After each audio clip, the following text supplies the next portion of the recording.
Hello humankind, hope you all are fit and fine.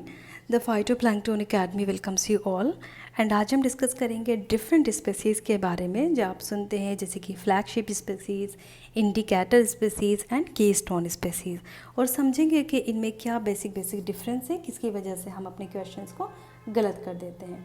तो समझते हैं फ्लैगशिप स्पेसीज़ ये वो स्पेसीज़ होती हैं जो एक्सटिंक्शन के बहुत करीब हैं और इनको हमें प्रोटेक्ट करना, कंजर्व करना बहुत ज़्यादा ज़रूरी है। इनमें आपके पास एग्जाम्पल है according to the world wide fund, कुछ स्पेसीज़ यहाँ दी गई हैं, जैसे कि बंगाल टाइगर, ये आप देखें टाइगर, ये आपकी फ्लैगशिप स्पेसीज़ है। उसके साथ साथ Asian elephant and African elephant, Asian और अफ्रीकन दोनों एलिफेंट आपकी फ्लैगशिप स्पेसीज़ हैं। लेकिन यहाँ पे जो पिक्चर्स आपको दी गई है ये आपको पहचाननी है कि कौन सा एलिफेंट है। जब हमने एलिफेंट की वीडियो में कवर किया था कि एलिफेंट का पूरा habitat, difference between the Asian and African elephant, उसमें बहुत इंपॉर्टेंट डिस्कशन था। उसको आप देखेंगे, समझेंगे कि किस तरीके से आप इस एनिमल को पहचान सकते हैं कि ये कौन सा एलिफेंट है, फिर आप मुझे बताएंगे। नेक्स्ट जैंट पांडा, जैंट पांडा भी आपका फ्लैगशिप स्पेसीज़ है। नेक्स्ट हम बात करते हैं, ये रहा जैंट पांडा, कितना प्यारा सा एनिमल है। अब समझते हैं इंडिकेटर स्पेसीज़ क्या होती है। इंडिकेटर यानी कि इंडिकेट करती है, ये एक बायो इंडिकेटर है क्योंकि हम बायोलॉजी की बात कर रहे हैं यहाँ पे। इसमें प्लांट्स हो सकते हैं और एनिमल्स का ग्रुप हो सकता है। बेसिकली वो पॉपुलेशन जो रिफ्लेक्ट करती है एनवायरनमेंट की हेल्थ को ऑफ एन इकोसिस्टम। अगर मैं माइग्रेटरी स्पेसीज़ की बात करूँ तो जैसा हमने नेशनल पार्क वाली वीडियो में समझा था कि साइबेरियन क्रेन जो कि मंगोलिया, रशिया से आती है, हमारे इंडिया में आती थी केवलादेव नेशनल पार्क में, और वहाँ की वाटर बॉडीज़ के पॉल्यूशन की वजह से अब उन्होंने आना बंद कर दिया है। तो बेसिकली वो भी इंडिकेट कर रही हैं, उन्होंने आना बंद किया, इसका क्या मतलब है, वो इंडिकेट कर रहा है कि यहाँ पे वाटर पॉल्यूशन ज़्यादा हो गया है, इसलिए स्पेसीज़ नहीं आ रही हैं। तो इंडिकेट का मतलब होता है कि वो स्पेसीज़ हमारी इंडिकेटर है कि हमारा एनवायरनमेंट कितना हेल्दी है। It is a species that में indicate presence of environmental pollution और द अराइवल ऑफ मानसून। कुछ ऐसे भी इंडिकेट करती है कि मानसून आने वाला है। कुछ अगर आप कुछ एनिमल्स की आवाज़ से हमें पता चल जाता है कि कुछ जैसे सुनामी की, अर्थक्वेक की, इस तरह की कुछ एनिमल्स की आवाज़ होती है, तो वो भी इंडिकेशन हुआ। यहाँ पे आपके पास एक बेस्ट एग्जाम्पल है लाइकन, जिससे बहुत ज़्यादा क्वेश्चंस पूछे गए हैं डिफरेंट एग्जाम्स में। स्पेशली यूपी पीसीएस के अगर मैं बात करूँ तो हर 2 साल के बाद इससे क्वेश्चन पूछा गया है। Then most amphibian fresh water frog and toads, क्योंकि इनकी जो स्किन होती है वो बहुत ज़्यादा फ्रेजाइल होती है और ये बहुत ज़्यादा सेंसिटिव स्पेसीज़ होते हैं एम्फीबियंस, तो ये इंडिकेट करते हैं the health of the ecosystem and some fishes है। You can see some examples, ये लाइकन्स है। लाइकन्स बेसिकली एसोसिएशन होता है फंगस एंड एल्गी का, म्यूचुअल रिलेशनशिप। जब आप हम पढ़ेंगे डिफरेंट रिलेशनशिप, बायोलॉजिकल रिलेशनशिप, तो उसमें समझेंगे ये एल्गी एंड फंगस का होता है। नेक्स्ट ये टोड आप देख सकते हैं, ये फ्रेश वाटर टोड है, जो कि बताता है कि अगर ये इसकी प्रेजेंस होती है वहाँ पे तो इससे हमें पता चलता है कि वहाँ की जो वाटर बॉडीज़ है वो फ्रेश वाटर है। Now we have to understand the keystone species. A species whose addition or loss to an ecosystem will lead to the major changes in the ecosystem.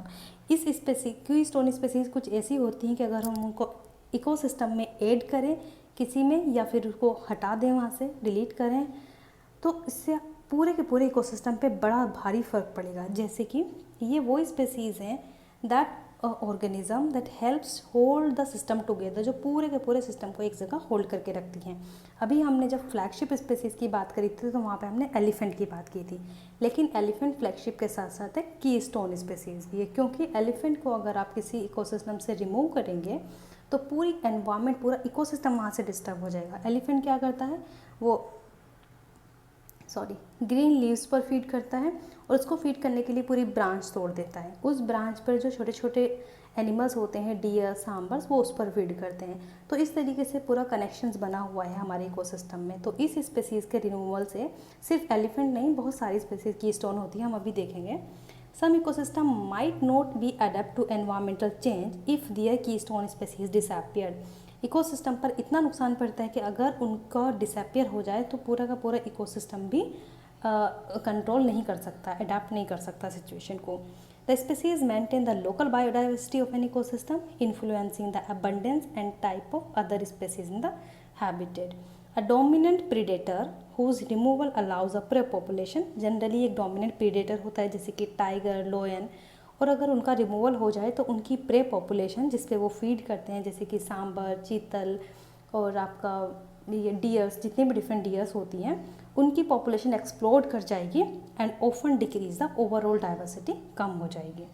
Humans को हम hyper keystone species consider करते हैं क्योंकि humans की presence और absence पूरे के पूरे बायोस्फीयर में मैटर करती है।